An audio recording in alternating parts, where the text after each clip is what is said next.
tonight is Holli Kenley. Now, Holli is a California licensed marriage and family therapist. She holds a master's degree in psychology with an emphasis in marriage, family, and child counseling. Hi, Crystal. I am here. Hi, how are you tonight? I'm so good. And I just wanted to tell you, Crystal, I have listened to a couple of your previous podcasts, and you are so fun and yet so informative. And I love your format and just your way of reaching out to people. It's so connecting. I really enjoy it. Thank you so much, Holli, and I'll make sure to pay you a little later. Oh no, it's from the heart. Believe me, you have a really neat show. I'm going to be a loyal listener from this point forward. So, well, great, and we try to have a good time, and we try to bring good information, and that's definitely something we want to bring tonight. So I want to talk to you about first of all, I want to hear about your book.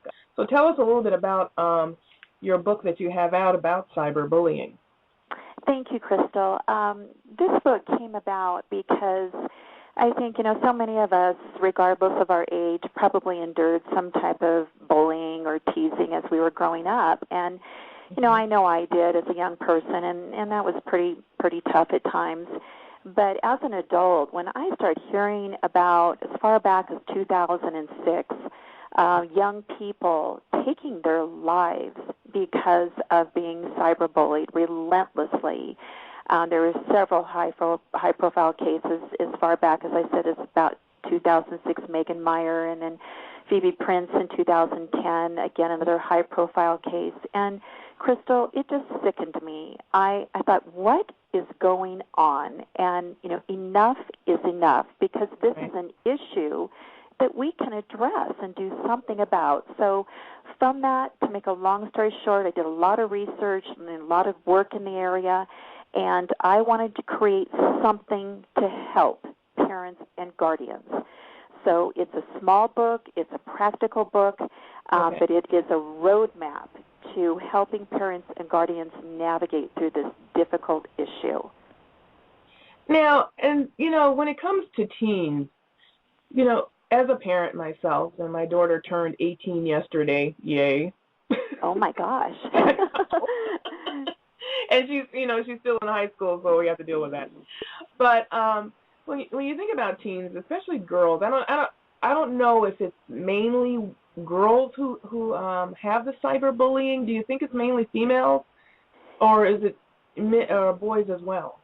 It is both, unfortunately, Crystal. Girls tend to do more of the social, relational type of bullying, and they tend to peak more in middle school than males do. But it is it kind of crosses all genders, races, cultures, age levels. Yeah, it's across the board. Now today, with all these ways of getting in touch with people, you have Facebook, you have Twitter, you have all of that. Now, do you believe that this is just an extra way to get at somebody? Maybe these kids wouldn't do it in their face on the playground or in the hallway at school, but they can take refuge behind like a Twitter account or on Facebook? Oh, Crystal, absolutely. With any type of unhealthy behavior, we kind of say that if there's easy access, there's going to be, more risk involved. And so certainly with the age of technology, there is easy access. One of the key things, and you alluded to it perfectly, is that technology creates a sense of anonymity. So, you are the betrayer, the bully is protected behind their anonymity. So that absolutely exacerbates the problem. Because I find that a lot of times with kids, it's like the mass hysteria kind of a thing. You get in a group, you have this clique or whatever, and you single out someone, and that's easy, that's fun. You kind of stand behind, or maybe it even makes you feel sad, but you have to go with the group or whatever. And I don't know, with a group, if you have a Facebook page. Of course, now the kids go to Twitter. But if you have those kinds of pages, your group, it could be hundreds of people.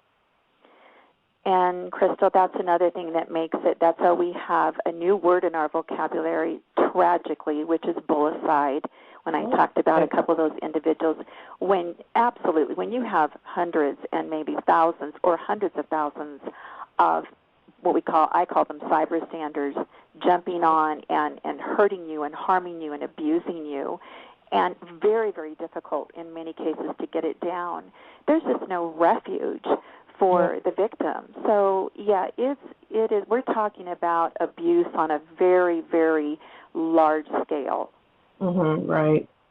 So what, as a parent, what do we look for? What can we do? I mean, is it okay to take away the technology? I mean, can we honestly do that? I mean, practically? That's the first thing that when I speak with parents and guardians at workshops and conferences, they'll say, Holly, I grounded my son or daughter from the technology, and I'll go, oh, you know what, it's really not the technology that's at fault, it's the behavior. Okay. So usually grounding them or taking it away just creates more rebellion. So in the book, I divide it up into 3 sections: protection, intervention, and prevention. And so, I mean, there's so much to say, and I know we don't have a huge amount of time. I can touch on a couple of those if you want me to, but like I said, this is a roadmap, exactly what to do from point A to point B to get through this. Now, with the kids, are there any kind of signs that we need to look for when a child may be abused? I know I've asked my daughter when she was in younger grades, I mean, how did your day go? Is anyone picking on you? And of course, she looks at me as if I'm speaking alien to her. But but what can we do as parents? I mean, is there something we can see beneath the surface, or behavior changes or something? Exactly, Crystal. Yes, I mean, typically with adolescents and teens, I mean, they can be moody, and it can be hard to pinpoint it. So I say to parents or guardians, if you see a change in behavior, that's usually an indication, and that's true of so many different kinds of problems that adolescents and teens are going through. So just you know them, you know their moods, their routines, and so if you see a change in behavior, a couple other red flags, Crystal, would be that if they don't want to, and this kind of goes with the first thing that we said, but if they don't want to go to school, or they don't want to go to the places that they have normally been, or hang out with the people that they've normally hung out with. That's a huge red flag. You want to know? Get onto their Facebook page. Look at their iPhone or cell phone, and look at their texts. Parents and guardians are reluctant to do this, Crystal, but it is the only way to know what's going on. And I talk about this in the book, how to do it respectfully and age appropriately. Right, because, now I've had this conversation with friends of mine, about, well, what do? Do you go in and do you look at their stuff and all this? And a lot of people say, well, that's an invasion of their privacy. I don't want to do that because I trust my child, and I don't want to, build that kind of, not trusting that I don't trust them or something. I mean, can we really feel that way? Is there any kind of moral legality, to going in and checking your kids' work and all that kind of stuff and seeing who they're talking to? Crystal, it is so important, but I say to parents and guardians, and this is true of whatever the social challenge is, we can either do the hard work up front, or we can live with the heartache in the end. And in our community, we had in the early fall, we had 2 suicides at one of our local high schools. And, when I saw the family members and relatives on the news crying and sobbing and saying, if only we had known. Right. Okay, so once again in the book, I'm going to throw out just one of the things that parents and guardians need to do, and that's whenever they turn over a piece of technology to their to their child, doesn't matter the age, they need to get their kid on a family internet use agreement. Okay. There are samples on my webpage. There are samples in the book. And if you do this hard work up front and you negotiate with your kid, once a week or once every couple of weeks, I'm going to go in and just visit your neighborhood with you. I'm just going to, if they know that up front, it's not going to be an issue. Now, you have a lot of kids who, they make dummy accounts. They do all this, they have like, oh, this is my name, this is my for real. I was just having this conversation with my daughter a couple of days ago about, she says, I rarely go on Facebook because that's where all you old people are. And we go to Twitter now. And, and she says, well, because on Twitter, she says the reasoning is because on Twitter you don't have to use your real name. And you can just make up a name and you can be Fuzzy Bunny or something, and it doesn't matter. Yes, absolutely. That is true, and you can do that, and there is protection. Actually, there's kind of protection both ways. It kind of gives a little bit of anonymity to somebody who does want to use it in a responsible way. Right. The key is, Crystal, is that are our young people, again, no matter what the social issue might be, are they behaving and utilizing it in a responsible manner? And you know what, Crystal, the thing is, sometimes I talk with kids, too, at workshops or conferences, and often I had a young person say to me this last summer, my mom doesn't even know what I'm doing because she's always on her cell phone. Okay, right. So we got to model the behavior that we expect of our kids. And that's true, because that actually, it's almost like a new babysitter. Yes. They're just blind to what's going on around them, and they'll just sit there and get onto their phone, their iPhone or whatever, and they can do it all right there. I have heard that comment as well. I spoke to a group of college kids last summer, psychology majors, and they were saying to me, Holly, you know what? One gal said to me, it is a pacifier. It's just a babysitter. Right. And I want and need contact with my grandmother and with my parents, and yet they're on their technology as well. So you know what? It works both ways, and we have to practice what we preach. And that's true. And I really do feel that a lot of parents should stop trying to be your kids' friends and your besties of your kids, and be the actual parent. And that means sometimes not being the popular guy in the house.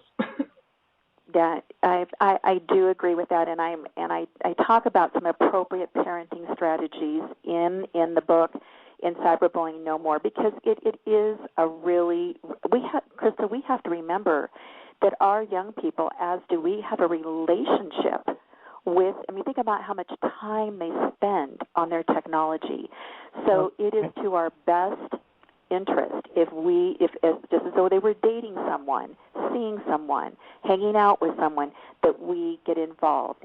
And as I say in the book, it's time, Crystal, that we hit the reset button on our parenting and get involved. I love that reset button. Well, Holly, where can people see you? Are you going to be doing any speaking engagements anytime soon? I do a lot of radio shows and podcasts. I'm actually going to be going to Kansas City in the beginning of March and appearing on a couple of radio shows there and a local TV show there. But if they have questions or want to help give some advice, I'm not doing therapy, but certainly advice or direction, email me at hollikenley.com, and that's Holly with an I. I love to hear from people. I love to help, and I can direct you to some resources or refer you to different places and things that can help you along with the tools that I have on my website. So just email me, and I will promise you I'll get back with you. So I want to thank you so much, Holly, for coming on to the show.